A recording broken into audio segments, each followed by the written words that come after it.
Hello friends, आतापर्यंत आपण काय बघितलं? क्वांटम नंबर्स काय आहेत? 4 क्वांटम नंबर स्टडी केले. त्याच्यानंतर ऑर्बिटल काय असतात आणि आपण काय केलेत? 3 टाइपचे ऑर्बिटल्स लास्ट व्हिडिओ पर्यंत स्टडी केलेले आहेत. आता आपण व्हॉट इज ऑर्बिटल या व्हिडिओमध्ये काय म्हणलं होतं? इलेक्ट्रॉन जो आहे तो काय करतोय? ड्युएल नेचर दाखवतोय. ड्युएल नेचर म्हणजे काय? तो काय करतोय? पार्टिकल नेचर पण दाखवतोय आणि वेव्ह नेचर पण दाखवतोय. मग हे जे ड्युएल नेचर आहे ते इलेक्ट्रॉनला आपण काय करतो? अप्लाय करतो. मग त्याचाच पॉइंट आहे वेव्ह पार्टिकल ड्युअलिटी. म्हणजे वेव्ह नेचर पण दाखवत असेल, पार्टिकल नेचर पण दाखवत असेल, दोन नेचर येतात म्हणून शब्द काय लिहिलेला आहे? ड्युअलिटी. आता बघा, स्टार्टिंगला बोर्स थेअरीमध्ये काय सांगितलं गेलं? इलेक्ट्रॉन जो आहे तो काय करतोय? पार्टिकल नेचर दाखवतोय. बोर्स थेअरीमध्ये काय सांगितलं? फक्त की जो इलेक्ट्रॉन आहे तो काय करतो? पार्टिकल नेचर दाखवतोय. त्याच्यानंतर आईन्स्टाईनच्या थेअरीमध्ये काय सांगितलं गेलं? लाईट रेडिएशन्स आहेत किंवा लाईट वेव्ह आहेत ते काय करतात? वेव्ह नेचर आणि मटेरियलचं पार्टिकल नेचर पण दाखवते. म्हणजे लाईट जे आहे ते काय करते? वेव्ह नेचर पण फॉलो करते, आणखी काय करते? पार्टिकल नेचर पण फॉलो करते. मग याच्यानंतर जे मॅटर मध्ये काय काय येतं? मॅटर मध्ये येतं इलेक्ट्रॉन्स, प्रोटॉन्स आणि न्यूट्रॉन्स. जे मटेरियल पार्टिकल्स आहेत त्याला आपण मॅटर म्हणतो. त्या मॅटर मध्ये काय काय येतं? इलेक्ट्रॉन, प्रोटॉन्स आणि न्यूट्रॉन्स. मग हे तिघही काय करतात?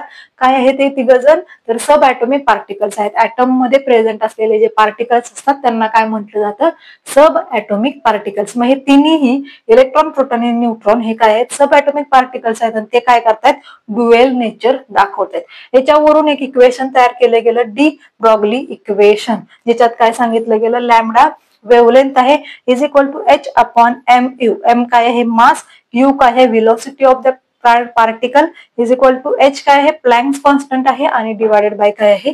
पी आहे. पी काय आहे? मोमेंटम आहे. आपल्याला माहिती आहे मास इंटू व्हेलॉसिटी येत असेल तर ते काय असतं? मोमेंटम असतं. हे काय आहे? डी ब्रॉगलीचं इक्वेशन आहे. या इक्वेशन मध्ये काय केलं गेले बघा? वेव्ह नेचर आणि पार्टिकल नेचर एकाच इक्वेशन मध्ये दाखवले गेलेलं आहे.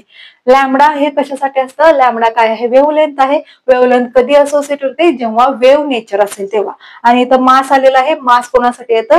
जेव्हा पार्टिकल नेचर आपण स्टडी करत असू तेव्हा तिथं काय येतं? मास येतं. मग एकाच इक्वेशन मध्ये वेव्ह नेचर आणि पार्टिकल नेचर च्यात आलेलं आहे. म्हणून हे इक्वेशन काय आहे? इम्पॉर्टंट आहे.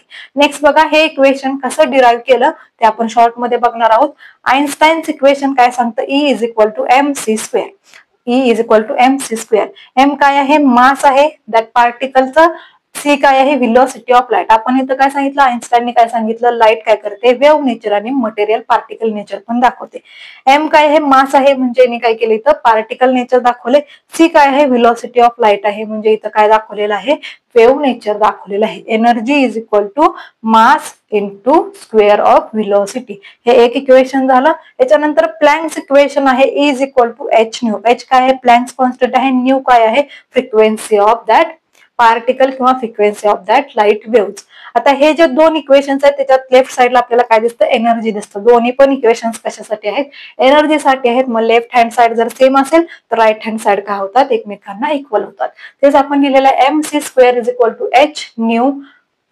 परत काय केलं? M C square is equal to H nu ला रिप्लेस केलं आपण सी अपॉन लॅम्बडा ने. फ्रिक्वेन्सी आहे ती काय असते? Velocity of light upon wavelength of that wave. म्हणून काय लिहिलं आपण? M C square is equal to H C upon lambda. Next बघा, लॅम्बडाला काय केलं आपण? लेफ्ट हँड साइडला आणलेलं आहे. बाकीचे सगळ्या टर्म्स काय केलं आपण? राईट हँड साइडला नेले. लॅम्बडा इथं आल्यामुळे काय झालं? Is equal to H C. ही मल्टिप्लिकेशनची टर्म आहे, इकडे जाऊन काय होते? डिवायडेशन होते. H C upon M C square is equal to काय केलं? सी ला एक सी कॅन्सल केलेलं आहे. ह्या सी ला हा स्क्वेअर कॅन्सल झालेला आहे. Is equal to H upon M C आलेलं आहे. नंतर lambda is equal to H upon M U केलेलं आहे. सी ला रिप्लेस केलं. सी कशासाठी आहे? लाईटच्या व्हेलॉसिटीसाठी आपण सी लिहिलेला आहे आणि यू कशासाठी लिहिलेला आहे? मग नंतर पार्टिकल नेचरसाठी यू लिहिलेला आहे. मग एम इंटू यू आपल्याला माहिती आहे काय आहे? मोमेंटम आहे. Lambda is equal to H upon M U is equal to H upon P. हे काय आहे? आपलं डी ब्रॉगली इक्वेशन आहे, जिथं आपण लिहिलेलं आहे lambda is equal to H upon M U is equal to H upon P. तेच इक्वेशन आपण काय केलेलं आहे? डिराईव्ह केलेलं आहे. कोणत्या दोन इक्वेशन्स पासून केलेलं आहे? एक आहे आईन्स्टाईन्स इक्वेशन आणि दुसरं आहे प्लँक्स इक्वेशन. ह्या एकाच इक्वेशन मध्ये आपल्याला वेव्ह नेचर पण दिसतं आणि पार्टिकल नेचर पण दिसतं. आता बघा, या इक्वेशन वरून आपल्याला काय समजलं? आयडिया मिळालेली आहे कशाची? मोमेंटमची. मोमेंटम म्हणजे काय? पी. या इक्वेशन मधून आपल्याला काय समजलं? मोमेंटम काय आहे समजलं, पण आपल्याला आयडिया कशाची मिळाली नाही? पोझिशनची मिळालेली नाही. मग हे जे पुढे आपण शिकणार आहोत काय आहे? हायझेनबर्ग्स अनसर्टन्टी प्रिन्सिपल जे काय सांगतो, कोणत्याही पार्टिकलची जे काय असतील मायक्रोस्कोपिक असतील म्हणजे खूप लहान पार्टिकल्स असतील, त्या पार्टिकल्स जे आपण काय करू शकत नाही, त्याचं मोमेंटम आणि पोझिशन आपण ऍट अ टाइम काढू शकत नाही.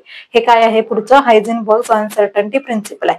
या इक्वेशन मधून आपल्याला काय समजलं, फक्त मोमेंटम समजलं, पण त्या पार्टिकलची पोझिशन काय असेल हे आपल्याला समजलेलं नाही. म्हणून आपण नेक्स्ट पॉईंट बघणार आहोत, कोणता, Heisenberg's uncertainty principle. Wave particle duality मध्ये आपण काय बघितलं, जे आपले इलेक्ट्रॉन्स आहेत ते काय करतायत, ड्युअल नेचर दाखवतात, वेव्ह नेचर पण दाखवतात, पार्टिकल नेचर पण दाखवतात. आणखी काय सांगू आपण, जे लाईट रेडिएशन्स आहेत ते पण काय करतात, वेव्ह नेचर आणि मटेरियल पार्टिकल नेचर पण दाखवतात. तर हे होतं wave particle duality point. Next व्हिडिओमध्ये आपण बघणार आहोत हायझेनबर्ग्स अनसर्टन्टी प्रिन्सिपल. व्हिडिओ आवडला असेल तर लाईक करा, शेअर करा आणि सबस्क्राईब करा.